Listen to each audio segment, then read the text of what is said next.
In an era where suspicions transformed into death sentences and superstitions governed the fate of women, a young healer would face the worst of nightmares, being branded as a witch.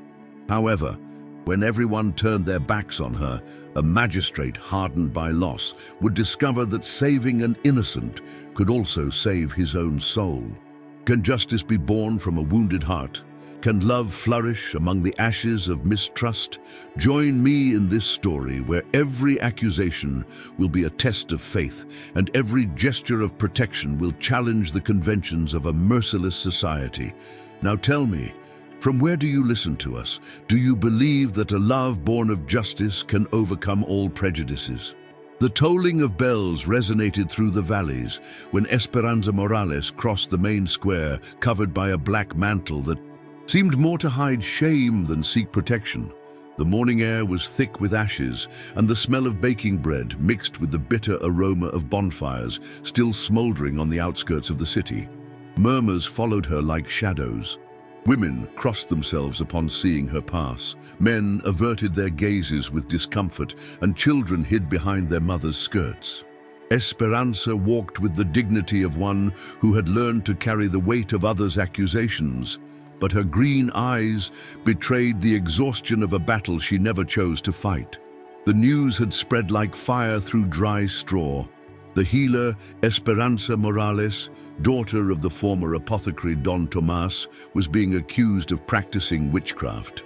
The accusations came from various sources: women who lost children after her remedies, merchants who swore they had seen strange lights in her house during the early hours, and even the priest who claimed to have found suspicious herbs in her garden.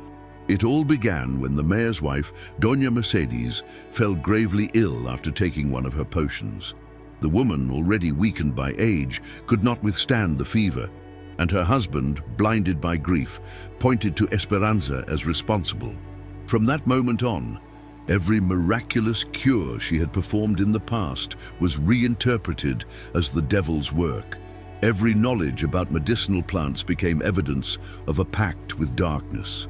Esperanza did not cry when the guards knocked on her door in the early hours of the previous morning. She knew this day would come. In a society where healing using ancestral knowledge was viewed as suspicious, especially for a single woman of 25 years, suspicions were inevitable. She had inherited the secrets of plants from her grandmother Jimena, a wise woman who knew the power of each leaf, each root, each flower. But what had been respected as wisdom for her grandmother had become a cause for persecution for her. On that fateful morning, as she headed to the tribunal, Esperanza carried only a small leather bag with some belongings and a letter written by her father before dying, a document that attested to her education and medical knowledge acquired through books, not witchcraft.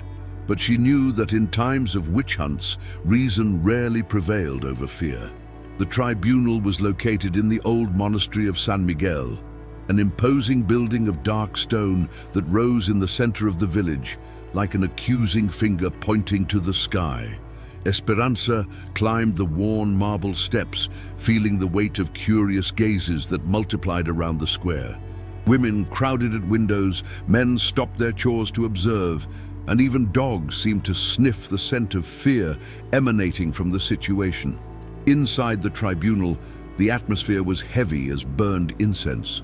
Candles flickered on the walls, creating dancing shadows, and the smell of ancient parchment mixed with the cold sweat of tension. Esperanza was led to a wooden bench in the center of the room, where 3 magistrates awaited her. 2 of them, older men with grey beards and stern gazes, observed her with the mistrust reserved for heretics. The 3rd, however, immediately caught her attention. Don Alejandro Vega y Mendoza was a man of approximately 40 years, tall and of elegant bearing, with black hair slightly grey at the temples and eyes of a deep blue that seemed to carry the weight of many sorrows. He wore a black robe embroidered in gold that denoted his high position, and his face, though marked by authority, revealed a more contemplative than condemnatory expression. He was the principal magistrate of the region, sent directly from the court of Madrid to preside over the most complex cases of witchcraft. When their eyes met, Esperanza felt something unexpected, not judgment, but genuine curiosity, as if he saw her not as a witch, but as an enigma to decipher. Alejandro, for his part, was surprised by the accused's serenity. He had expected to find a crying woman or one desperately protesting innocence.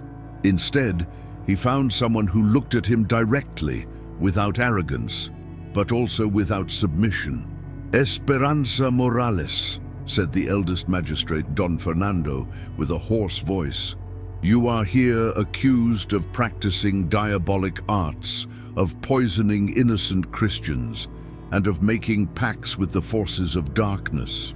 How do you respond to these accusations?" Esperanza rose slowly, her hands trembling only slightly. "I respond that I am guilty only of using the knowledge that my father and grandmother taught me to alleviate others' suffering. I never practiced witchcraft, never invoked demons, never wished harm upon anyone. My remedies come from plants that God created to heal, not from profane rituals." Don Fernando exchanged a glance with the second magistrate, Don Luis, both clearly skeptical. Alejandro, however, leaned slightly forward. "Tell us about the death of Doña Mercedes," he said, with a firm but not hostile voice. "What exactly did you give her?" Esperanza breathed deeply. "A tisane of valerian and chamomile to calm her anxiety, and a poultice of mullein for her cough, ingredients that any apothecary would recognize. Doña Mercedes was already very weakened when they called me. I warned that it might be too late, but they insisted." "Lies!" shouted a voice from the back of the room. The mayor, Don Rodrigo, had managed to enter the tribunal despite orders to keep witnesses outside. "My wife was well before taking your diabolic potions. You killed her with your evil arts." Alejandro raised his hand, asking for silence. His gaze turned again toward Esperanza, studying every micro-expression on her face.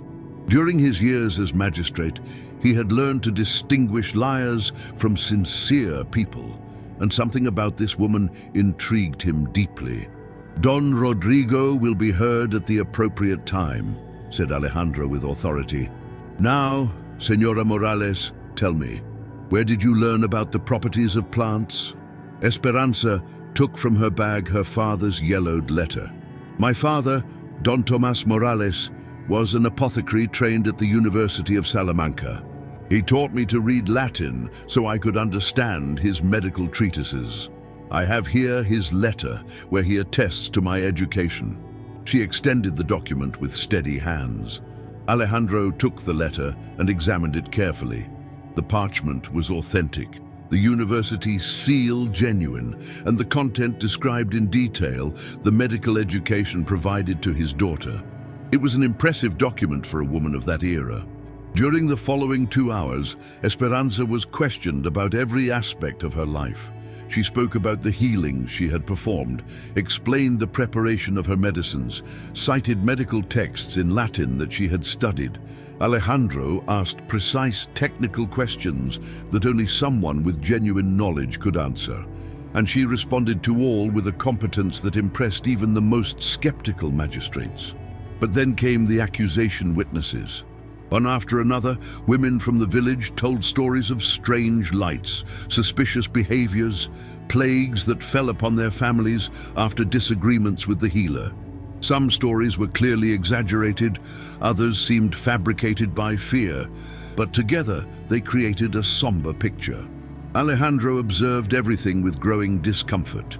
He recognized the pattern: an independent, intelligent, and skilled woman being destroyed by the envy and superstition of a community.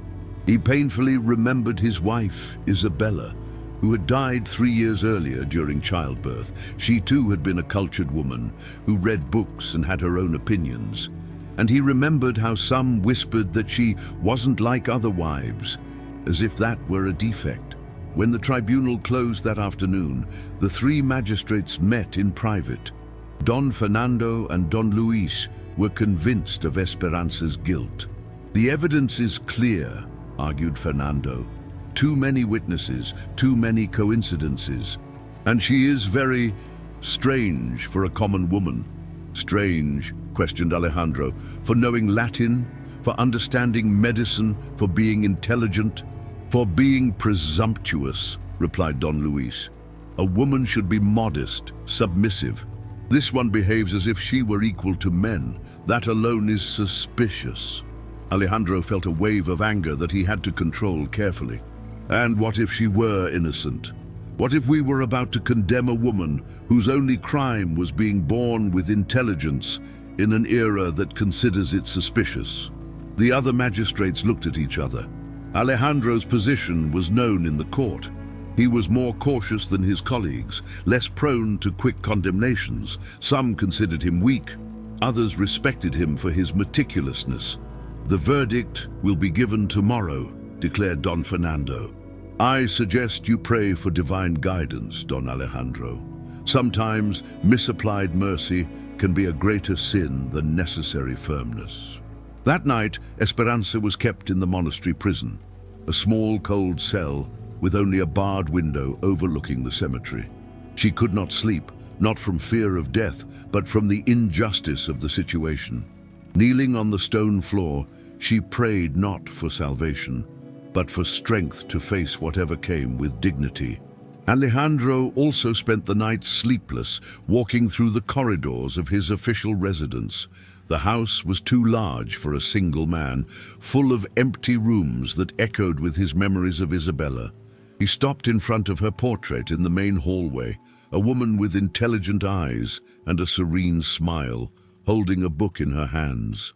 Isabella had been accused of similar things during her life. Never openly, never officially, but he had heard the whispers, "It's not natural for a woman to know so much. She has ideas above her station. She influences her husband too much." Suddenly, Alejandro knew what he had to do. The consequences for his career or reputation didn't matter. He would not allow another innocent woman to be destroyed by ignorance and envy. The following morning, when the bells tolled for the final judgment, the entire village gathered in the monastery square. The scaffold had already been erected, and the firewood was piled around it. The crowd seethed with morbid excitement. Executions for witchcraft were rare enough to be considered spectacle. Esperanza was led to the tribunal one last time. She wore the same clothes from the previous day, but now her hands were chained. Still, she kept her head high and her gaze steady. When she saw Alejandro, their eyes met briefly, and she nodded almost imperceptibly, as if thanking him for at least having considered her innocence. Don Fernando rose to proclaim the verdict. The room was in absolute silence. After careful deliberation and analysis of the evidence presented, he began with a solemn voice. This tribunal has reached a decision regarding the case of Esperanza Morales, accused of witchcraft and diabolic practices. Alejandro briefly closed his eyes, preparing for what he was about to do. When he opened them, his decision was made. By 2 votes against 1, continued Fernando, this tribunal finds the defendant. I request to exercise my right of review, interrupted Alejandro, rising abruptly. As principal magistrate, I require a postponement for more detailed analysis of the evidence. A murmur of surprise ran through the room. It was a rarely exercised right, and never in cases so apparently clear. Don Fernando and Don Luis looked at Alejandro with expressions of astonishment and irritation. Don Alejandro, said Fernando through gritted teeth, this is irregular. The evidence was extensively discussed, and needs to be discussed even more, replied Alejandro firmly. I found inconsistencies in the testimonies that require additional investigation. I invoke my statutory right of complete review. Odui, it was a risky legal maneuver, but valid. As principal magistrate, Alejandro had authority to suspend any verdict for up to 30 days for additional review. It was a prerogative intended for extremely complex cases, and using it would save Esperanza from immediate execution, though not necessarily from future condemnation. The crowd outside grew restless when the news spread. Many had come expecting to witness an execution, and now would have to wait weeks for a resolution. Some shouted protests, others murmured about weak magistrates who didn't know how to fulfill their duty. Don Fernando was visibly furious, but could not ignore the law. "Very well," he said with an icy voice. "The defendant will remain in custody during the review period. May God guide you in your additional reflections, Don Alejandro." That afternoon, as Esperanza was led back to her cell, Alejandro made a decision that would change both their lives forever. He could not leave her in the monastery prison for 30 days. The other magistrates would find ways to make her life miserable, and popular pressure could force an execution before the deadline even ended. He needed a more drastic solution. Esperanza was kneeling in her cell when she heard footsteps in the corridor. She expected another interrogation, more pressure to confess crimes she had not committed. Instead, Alejandro appeared alone, wearing dark civilian clothes instead of his magistral robe. He carried a bag and a feminine cloak. "Put this on quickly," he said in a low voice, handing her the cloak. "We're getting out of here." Esperanza looked at him with astonishment. "Sir, what are you doing? If you help me escape—" "It's not an escape," he interrupted. "It's a transfer of custody. As principal magistrate, I have authority to keep prisoners under my personal guard during complex reviews. It's unusual, but legal." It was an extremely liberal interpretation of the law, bordering on illegality. They both knew it, but Alejandro was willing to risk his career to save an innocent life. "Why are you doing this?" asked Esperanza as she covered herself with the cloak. Alejandro hesitated before responding.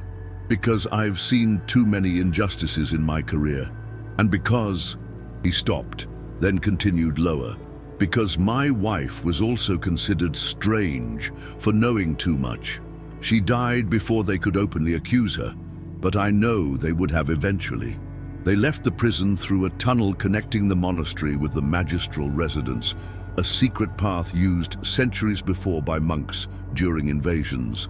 Alejandro's house was located on top of a hill, isolated and surrounded by high walls. It was a typical construction of Spanish nobility, with interior courtyards, gardens, and rooms enough to house a large family, though only he lived there now. Esperanza was installed in a room on the second floor, away from windows facing the road. The chamber was elegant, with dark wood furniture and oriental rugs, incomparably more comfortable than any place where she had lived. But it was essentially a golden prison. "No one must know you're here," explained Alejandro while showing the room. "My servants think you're my widowed cousin from Madrid, visiting to recover from mourning. They won't ask questions." During the first weeks, they barely spoke beyond what was necessary. Alejandro left early for the tribunal and returned late, avoiding prolonged encounters. Esperanza spent days reading books from his library, an impressive collection that included medical treatises, philosophy, and even some forbidden works on natural science.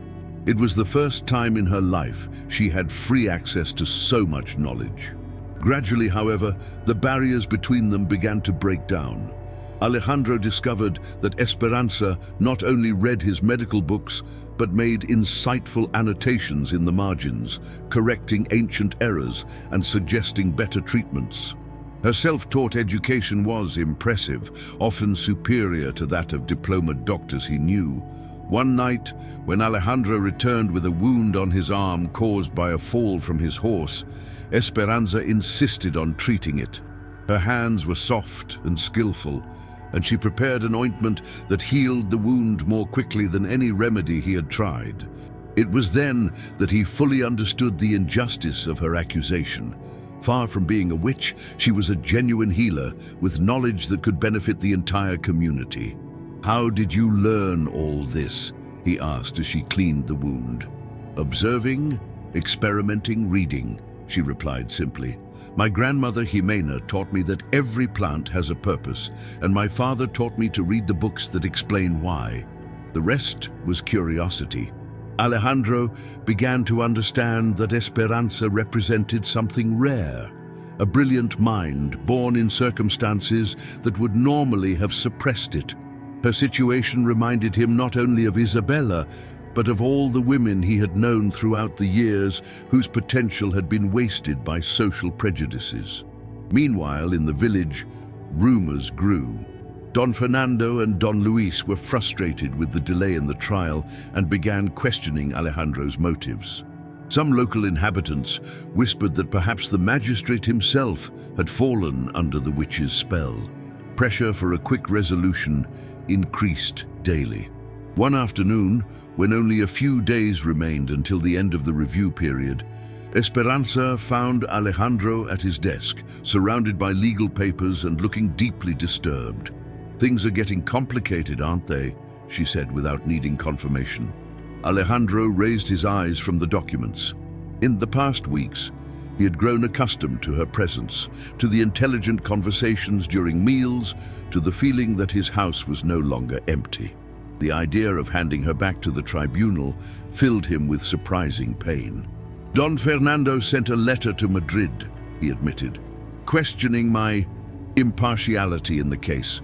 If the court decides I exceeded my authority, I'll be removed from office and you'll be executed immediately." Esperanza sat in the chair facing the desk. "Then perhaps it's time for me to leave." "Where to?" he asked, with a bitterness that surprised her. "You're known throughout the region. There's no place where you can hide." It was true, and they both knew it. Esperanza's fame as a healer, and now as accused of witchcraft, had spread for dozens of leagues around. Any place where she tried to restart, someone would eventually recognize her. That night, Alejandro made a desperate decision. If he couldn't save her through the law, he would save her by other means. He had contacts in other kingdoms, places where the arm of the Spanish Inquisition didn't reach so easily. Portugal, France, even the New World offered possibilities of starting over. But when he presented the plan to Esperanza the following morning, she surprised him by rejecting it. "I cannot allow you to destroy your life for my cause," she said firmly. "You've risked too much already. If you flee now, you'll be considered a traitor to the court. You'll lose everything. And if you stay, you'll lose your life," he replied. "What is a position compared to that?" Esperanza looked at him for a long time. During the weeks in his house, she had come to know him not as a fearsome magistrate, but as a good man trying to do justice in an unjust world. She had perceived his loneliness, his guilt over his wife's death, his constant struggle between following the law and following conscience. "Alejandro," she said, using his name for the first time, "you cannot save me by sacrificing yourself. That wouldn't be salvation. It would just be transferring the tragedy." It was at that moment that both understood the truth that had been growing between them during weeks. What had begun as compassion had transformed into something much deeper. It wasn't just about justice or protection. It was about two wounded souls who had found comfort in each other. On the eve of the final deadline for review, when Alejandro would have to present his final decision on the case, he and Esperanza walked through the gardens of his residence. The night was clear, with a full moon illuminating the rose bushes and stone fountains. The perfumed air carried the aroma of jasmine and rosemary, creating an almost unreal atmosphere of peace in the midst of the storm surrounding them. "If I could change things," said Alejandro, stopping beside the central fountain, "if we lived in a different world." "But we live in this world," replied Esperanza gently. "And in this world you are a respected magistrate, and I am accused of witchcraft. There is no possible future for us." "There are always possibilities," he insisted, turning to look at her. "We can leave together, go to a place where no one knows us, where you can practice your medicine in peace, and I can find another way to serve justice." Esperanza felt her heart tighten. The offer was tempting not only for the salvation it represented, but for the possibility of being with a man who saw her as she really was. Not as a witch or a curiosity, but as a complete and valuable person. "And abandon all those who depend on you here?" she asked.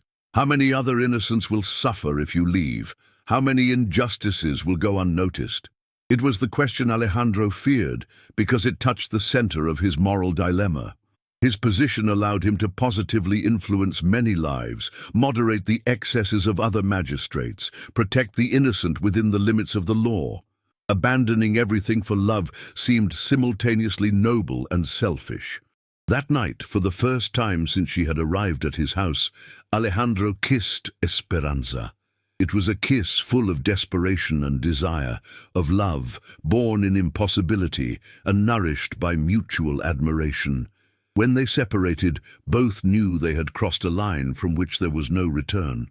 "I love you," he said simply. "I know it's madness. I know it's impossible. But it's true." "And I love you too," she replied, touching his face gently. "But sometimes loving means letting go." The following morning, Esperanza had disappeared. She left only a letter on Alejandro's desk, written in her elegant calligraphy. "My dear Alejandro, I could not allow you to choose between your conscience and your heart. I know your true calling is to protect the innocent within the law, not flee from it. I go to find my own path, knowing that the love we shared will give me strength for any trial. Do not look for me. Be the just man I know you are, and know that wherever I am at peace, knowing there exists at least one magistrate who fights for truth. With all my love, Esperanza." Alejandro found the letter at dawn and immediately organized a discreet search. But Esperanza seemed to have vanished like smoke. None of his contacts had seen her. None of the escape routes showed traces of her. It was as if she had simply decided to disappear and possessed the necessary knowledge to do so. That afternoon, he had to appear at the tribunal to present his final decision on the case. Don Fernando and Don Luis waited with expectant expressions, as well as an irritated crowd that had gathered in the external square. "After extensive review of the evidence," declared Alejandro with a firm voice, "I determined that although the suspicions against Esperanza Morales may have superficial foundations, there exists no conclusive proof of witchcraft practice. The testimonies presented are based on superstitions and coincidences, not concrete evidence." A murmur of shock ran through the room. Don Fernando rose, red with anger. "This is absurd. The evidence is clear." "The evidence is circumstantial," replied Alejandro calmly. "As magistrates, we must base our decisions on facts, not popular fears. I cannot, in good conscience, condemn a woman to death based on rumors and superstitions." "And where is the accused?" asked Don Luis suspiciously. "Why wasn't she brought to hear the verdict?" Alejandro had prepared for that question. "Esperanza Morales escaped during the night. She probably fled to Portugal or France, knowing she could not expect justice here. It was technically true, though it omitted the fact that he had indirectly facilitated her escape by leaving certain information accidentally available about escape routes and useful contacts. The decision caused tumult in the village. Many accused Alejandro of being weak or corrupt. Others whispered that he himself had been bewitched. His reputation suffered, but he maintained his position with dignity. In the following months, other witchcraft cases came to his tribunal, and in each one he applied the same rigorous standards of evidence, saving several other women from unfounded accusations. Gradually, his more cautious approach gained respect even among critics. Other magistrates began to follow his example, demanding more concrete evidence before condemning accused of witchcraft. Without realizing it, Alejandro had initiated a small reform in the judicial system of his region. One spring morning, Alejandro received a letter without sender identification. The handwriting, however, was unmistakable. "Dear Alejandro, I write to you from a safe place where I can finally practice medicine in peace. I established a small dispensary in a coastal city where I'm known only as a skilled healer. The people here respect me for my knowledge, they don't fear me for my education. I know through letters from mutual friends that you have worked to protect other innocents from unjust accusations. You cannot imagine the joy I feel, knowing that our separation served a greater purpose. You are saving lives, Alejandro, and that is worth more than any personal happiness. I carry you in my heart always. E. The letter also brought a small seed wrapped in cloth. Alejandro recognized it as being from a rare medicinal plant that Esperanza had mentioned in their conversations. He planted it in his garden, where it grew strong and vigorous, blooming every spring with blue flowers that perfumed the entire property. Alejandro's reputation as a just magistrate had spread throughout Spain. He had been called to Madrid several times for consultations on judicial reform, and had written treatises on the need for concrete evidence in witchcraft cases. His more scientific and less superstitious approach influenced an entire generation of young magistrates. One afternoon, while reviewing documents at his desk, his secretary announced the arrival of a delegation of doctors from Salamanca. They came to consult about a complex case involving a healer who'd been accused of illegal medical practices, but whose results were so extraordinary that the university itself wanted to study her methods. The woman in question, explained the delegation leader, possesses medical knowledge that exceeds many of our graduates. She developed surgical techniques and treatments that saved hundreds of lives. But since she doesn't possess a formal diploma, some accuse her of charlatanism. Alejandro felt his heart accelerate. Where does this healer practice? In the port city of Cadiz, replied the doctor. She calls herself Elena Vasquez, though some say that's not her real name. She's an extraordinary woman, still young, with notable green eyes, and knowledge that seems to come from an impossible education for her condition. Alejandro couldn't hide his emotion. After so many years wondering about Esperanza's fate, he finally had a clue. But more important, she wasn't just surviving, she was prospering, doing exactly what she had always dreamed, using her knowledge to heal without persecution. This delegation, said Alejandro carefully, do you intend to offer her official recognition? Better than that, smiled the doctor. We want to invite her to teach at the university. She would be the first woman to receive such honor, but her knowledge justifies breaking precedents. Alejandro closed his eyes for a moment, feeling a mixture of joy and loss. Esperanza had achieved not only escape from persecution, but also conquered the recognition she had always deserved. It was everything he could have wished for her, but it also meant she was even further from his reach. I will support that proposal, he said finally. And more, I'll write a personal letter of recommendation, attesting that I know this healer's case and can guarantee her moral integrity and medical competence. In the letter he wrote, Alejandro was careful not to reveal her true identity, but left subtle clues that only she would understand. He mentioned the importance of protecting rare plants that bloom even in hostile soils, and spoke about seeds of knowledge that once planted can transform entire gardens. 3 months later, Alejandro received a package from the University of Salamanca. Inside, there was a copy of the first official medical treatise written by a woman in Spain, On the Art of Healing with Plants, a compendium of natural medicine by Elena Vasquez. On the dedication page it read, To those who plant seeds of justice in hostile gardens, knowing they may never see all the flowers that will bloom. Along with the book, there was a private letter. My dear guardian of hostile gardens, I received your generous recommendation through the university, knowing that you still fight for justice, and that your influence extends even here fills me with pride. I accept the position of professor at Salamanca, not only because it's an extraordinary honor, but because it represents the victory of everything we fought for. I will be teaching young doctors to respect knowledge wherever they find it, regardless of who possesses it. Every student I train will be a seed of change planted in honor of your courage. The garden you protected is finally blooming. E. Alejandro kept the letter along with the others he had received over the years, few spaced out, but each one confirming that Esperanza had not only survived, but prospered. His library now contained all the treatises she had published under her adopted name, and he followed from afar her growing influence in the medical world. Alejandro, now 50 years old with completely grey hair, had been named Superior Magistrate of the Royal Court. His influence in judicial system reform was recognized throughout Europe, and his works on jurisprudence were studied in universities of several countries.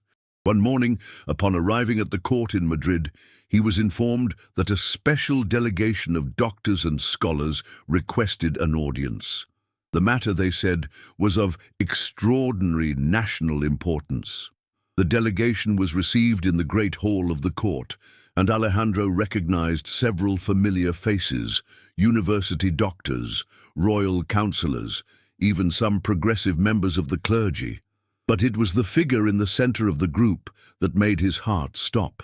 Esperanza, or Elena, as she was now known, was there, dressed with sober elegance appropriate for her position as university professor. Her hair, now with some silver threads, was gathered in an elegant style, and she wore a dark blue suit of academic cut. More important, she radiated a serene confidence that came from years of conquered recognition and respect. Their eyes met across the room, and for a moment the world seemed to stop.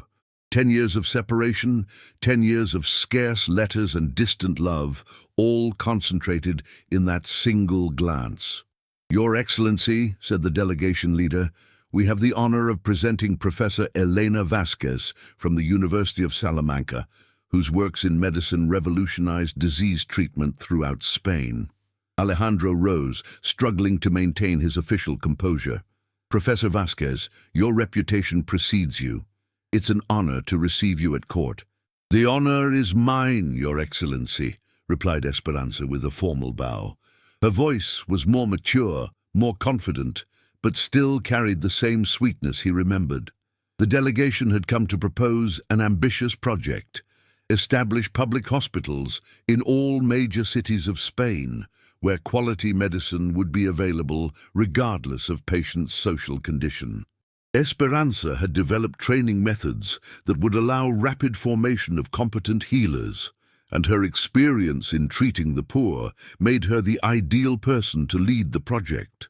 "The king," explained one of the councillors, "is particularly interested in the idea after seeing the extraordinary results of the experimental hospitals that Professor Vasquez established in Cadiz and Seville." During the following 2 hours, Esperanza presented her plan with an eloquence and competence that impressed the entire court. Alejandro watched her with poorly disguised pride, seeing in her not only the woman he had loved, but the extraordinary person she had become. Every statistic she cited, every method she described, every argument she made demonstrated years of experience, study, and dedication. When the presentation ended and the delegation withdrew for private deliberations, Alejandro found himself alone with Esperanza in the hall for a few precious minutes. "You are magnificent," he said simply. "And you became exactly the man I knew you could be," she replied. "Your reforms saved more lives than I could have saved in 10 lifetimes as a healer." They walked to the window overlooking the royal gardens. The distance between them was small physically, but still separated by the abyss of their social positions and the weight of history. "Are you happy?" asked Alejandro. "I am fulfilled," she replied carefully. "I do the work I love. I teach others to do it well, and I see real changes in the world. It's more than I ever dreamed possible." "But are you happy?" he insisted. Esperanza looked at him directly. "There's a difference between contentment and complete happiness. I found the first, but the second," she sighed, "the second perhaps isn't for people like us. People like us. People who chose to serve causes greater than ourselves," she explained. "Your work here is too important to be abandoned for love, and mine also became greater than any personal desire." They were interrupted by the delegation's return, but in those few minutes both understood that the love between them had not diminished. It had transformed. It was no longer the passionate desperation of two people fighting against destiny, but something deeper, mutual admiration, profound respect, and recognition that they had chosen parallel paths of service that made them paradoxically more compatible than ever. Esperanza's project was approved with enthusiasm by the court. She would be named Royal Medical Advisor, a position created especially for her, and would receive substantial resources to implement her public hospitals. During the following months, as the project took shape, Alejandro and Esperanza worked together frequently. She needed legal approvals for her hospitals. He needed medical consultations for complex judicial cases. Their meetings were always formal, always with others present, but there was a mutual understanding that transcended words. A year after their reunion, when Madrid's first public hospital was about to be inaugurated, Esperanza requested a private audience with Alejandro. They met in his official office at the end of an afternoon, when the court corridors were empty and silent. "I have a proposal," she said without preamble. "Not romantic, not based on impossible dreams, but practical." Alejandro encouraged her to continue with a gesture. "You need a wife. Your position at court requires it, and you've spent years rejecting matrimonial arrangements because you can't become interested in conventional women. I need social protection. Even as royal advisor, I'm still a woman without family, vulnerable to gossip and intrigue." She paused before continuing. "I propose a marriage of convenience that would be, in reality, convenient for both of us. You would have a respected wife who is intellectually equal. I would have the protection of your name and position. We could work together officially, combine our influences for greater reforms." Alejandro studied her carefully. "And love? Love will be there," she replied simply. "Perhaps not in the passionate form we knew before, but in a more mature way. Love based on mutual respect, shared objectives, and yes, genuine affection. It wouldn't be a simulation, Alejandro. It would be evolution." It was a logical, practical, and in a way, perfect proposal. They knew each other deeply, respected each other's work, shared fundamental values. More important, both had matured beyond the need for dramatic passion, recognizing that lasting love could take more stable forms. "Would there be children?" he asked. "If God wills it. I'm 36 years old. It's still possible, though not guaranteed. But if there are no natural children, there are always orphans who could benefit from a stable home." Alejandro rose and walked to the window, contemplating the gardens where Esperanza's plants still bloomed every year. The proposal made sense in all practical and emotional ways. More than that, it seemed the natural outcome of a story that had begun with injustice and evolved toward justice, that had begun with fear and become respect. "There's one condition," he said finally. "What?" "That it be real, not a convenience arrangement disguised as marriage, but a true marriage. We'll sleep in the same room, share meals, make decisions together. If we're going to do this, let's do it completely." Esperanza smiled, the first truly joyful smile he had seen from her since they reunited. "I accept your conditions, Your Excellency. And I accept your proposal, Professor." The ceremony was held in the royal chapel, a discreet but dignified event appropriate for their positions. Esperanza wore a greyish-blue silk dress, elegant without being ostentatious, and carried a bouquet of medicinal herbs, lavender, rosemary, and chamomile, instead of traditional flowers. The guest list read like a compendium of progressive minds in Spain. Doctors, academics, reformist magistrates, some enlightened members of the nobility. It was clear that this was not just a marriage, but an alliance between two forces of social change. During the ceremony, when they exchanged vows, their words were simple but profound. "I promise to be your companion in all just causes," said Alejandro, "your protector in all storms, and your partner in all gardens we have yet to cultivate." "I promise to be your ally in every struggle for truth," replied Esperanza, "your counselor in all difficult decisions, and your companion in all paths we have yet to travel." They weren't romantic vows in the traditional sense, but they were deeply personal and meaningful to them. In the years that followed, Alejandro and Esperanza's marriage became a model of intellectual and emotional partnership. They shared not only a house, but a mission. She expanded her hospitals throughout Spain. He reformed medical laws to protect both competent healers and patients from charlatans. Together, they wrote Spain's first medical legal code, establishing standards for medical practices and protections for those who exercise them legitimately. Their joint work resulted in changes that saved thousands of lives and protected countless people from unjust accusations. They had 2 children, a boy named Gabriel in honor of Isabella's memory, and a girl named Esperanza, or Espie, as she was affectionately called. Both children grew up in an environment of learning and service, exposed from early on to the idea that privilege comes with responsibility. Gabriel followed his father's footsteps in the magistracy, but specialized in women's rights and minority protection. Espie became a doctor like her mother, but also developed an interest in education, establishing Spain's first mixed schools where girls could study medicine and sciences. On a golden autumn afternoon, Alejandro and Esperanza, both now with completely white hair, walked through the gardens of their official residence. The medicinal plants she cultivated had expanded to occupy an entire side plot, creating a small paradise of healing herbs that supplied several hospitals in the region. "Do you regret anything?" asked Alejandro, stopping beside the central fountain where they had conversed so many times over the years. "The fear I felt when I was first accused," considered Esperanza. "No, that fear taught me courage. The desperate escape I made from your house years ago, no. That separation taught us that true love sometimes means letting go. The decades we spent serving others instead of just ourselves, definitely not." She turned to look at him. "And you?" "I regret not having the courage to defend you more openly from the beginning," he admitted. "I regret the years we lost due to fear and social conventions. But I don't regret anything that came after."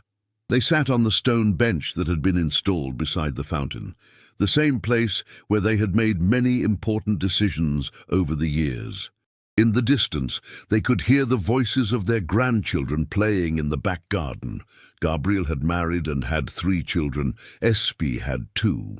"Do you know what I'm most proud of?" said Esperanza. "It's not the hospitals or the books or the recognitions. It's that our children and grandchildren grew up in a world where a woman can be a doctor, where a man can be just without being considered weak, where knowledge is valued regardless of who possesses it." "We planted good seeds," agreed Alejandro, "and they're blooming exactly as you said they would in that first letter you wrote me." At that moment, their eldest grandson, a 10-year-old boy, ran toward them holding a blue flower he had picked from Esperanza's original plant. "Grandfather, grandmother, look, grandmother's special plant is blooming again." Esperanza took the flower with gentle hands and smiled. "Yes, dear. It blooms every spring without fail." "Do you want to know why?" The boy nodded enthusiastically. "Because it was planted with love and watered with justice. Those are the only 2 things any plant really needs to grow strong." Alejandro observed the scene with a tranquil smile. The metaphor was perfect. They themselves had been planted in hostile soil, but watered with justice and love. They had grown and flourished, and now their seeds were spreading flowers everywhere. When Alejandro died at 72 years old, he was remembered as the just magistrate, the one who reformed the Spanish judicial system and protected countless innocents from unjust persecutions. Esperanza lived 5 more years, continuing her medical work until almost the end. On the day of her funeral, something extraordinary happened. Hundreds of people came to pay homage, not only nobles and academics, but peasants whose lives had been saved by her remedies, women who had escaped witchcraft accusations thanks to the judicial reforms she and Alejandro implemented, young doctors she had trained, magistrates who followed Alejandro's example. Among the mourners was a very old woman, bent by age but with still bright eyes. She approached the coffin, carrying a crown of flowers made entirely of medicinal plants. The same combination that Esperanza had used in her wedding bouquet decades before. "Who is the lady?" asked Gabriel to one of the funeral organizers. "We don't know," was the response. "She only said she wanted to pay homage to the woman who saved her life 40 years ago when everyone had called her a witch." The woman placed the crown on the coffin, murmured a prayer in a low voice, and disappeared among the crowd. But her presence served as a reminder that Esperanza had saved not only her own life by escaping witchcraft accusations, but many others through her example and work. Gabriel and Espy buried their mother beside their father in a simple but elegant tomb in the court cemetery. The headstone had only their birth and death dates and an inscription chosen by them years before. "Here rest Alejandro Vega y Mendoza and Elena Esperanza Vázquez de Vega. He planted justice, she cultivated healing, together they harvested love." Every year, on the anniversary of both their deaths, wildflowers bloom spontaneously over the tomb, especially small blue flowers identical to those from the plant that Esperanza had sent to Alejandro decades before. The cemetery gardeners never managed to explain the phenomenon, but local inhabitants believe it's a sign that some loves are so deep they transcend even death. The story of Esperanza and Alejandro became legend in Spain, not as a traditional romantic tale, but as an example of how true love can manifest through service to others, how justice can be born from compassion, and how two brave people can change the world when they choose to fight together against ignorance and prejudice. Their descendants continued the work they began. The Vega family established a foundation that, to this day, offers free medical education for women and legal protection for traditional healers. The public hospitals that Esperanza created evolved to become the basis of Spain's modern public health system. And in Salamanca, at the university where Esperanza was the first woman professor, there is a commemorative plaque in the medicinal garden she established. The inscription in Latin and Spanish reads, "In memory of Elena Esperanza Vázquez, who taught us that knowledge has no gender, healing has no borders, and courage has no limits. May all seeds planted here bloom in gardens of justice." Medical students from around the world still visit that garden, learning about the plants that Esperanza catalogued and studied. And many of them leave there inspired not only by her medical knowledge, but by her story, a reminder that sometimes humanity's greatest victories come from those who were initially rejected, persecuted, or misunderstood. The story of Esperanza and Alejandro teaches us that true love is measured not only by passion, but by the willingness to sacrifice for greater causes, to find ways to be together that serve the common good, and to build a legacy that endures far beyond our own lives. In a world where even today women struggle for recognition in male-dominated fields, where superstition still competes with science, where justice must still be conquered daily, the story of Esperanza and Alejandro remains relevant and inspiring. They remind us that each of us has the capacity to be guardians of hostile gardens, to plant seeds of change in arid terrain, and to choose the love that builds instead of the fear that destroys. And who knows, perhaps you, who accompanied us to the end of this story, also carry within you the necessary courage to defend the unjustly treated, protect the misunderstood, and plant your own seeds of justice and love in a world that still needs both. If this story touched your heart, leave the word justice in the comments. This way we'll know you reached the end and that the message found your soul. Your comment also helps other people discover this narrative.